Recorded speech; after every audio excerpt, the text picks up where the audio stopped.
eat po dinner.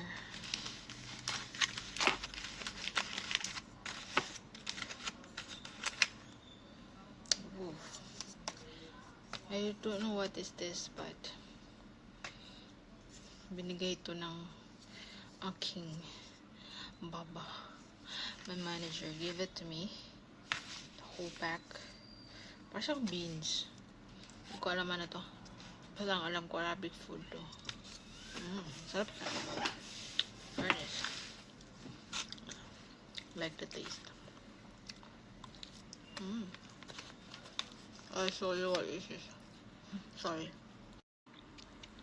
So, ganyan yung itsura niya. Yan. Hindi ko alam ng pangalan yan. Ayun si Baba, oh.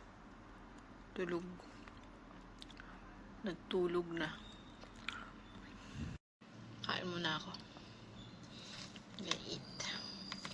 So, ito na yung dinner ko. So, nakakatipid ako, diba? Kasi, mostly binibigyan niya ako ng pagkain. Almost every day.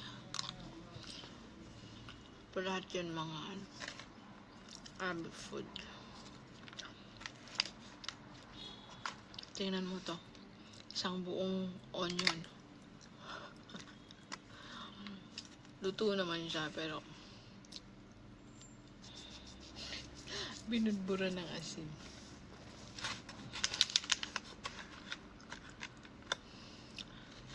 May manok siya.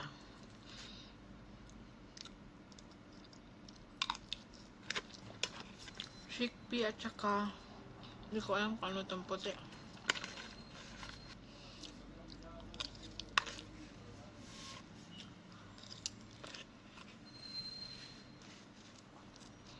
Ang daming gwapong dumadaan pero naglalakad eh. Hirap makipag-date ng hindi established. Gagawin ka sugar mommy. Wag na lang. Bye.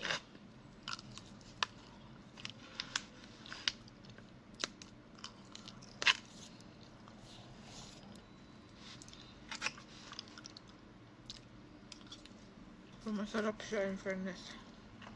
Kulang lang siya sa asin. Hindi sila mahilig sa asin.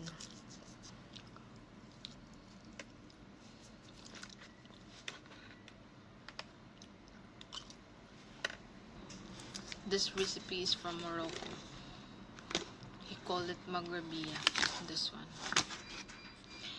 Morocco food but Lebanese yung gumawa. Diba?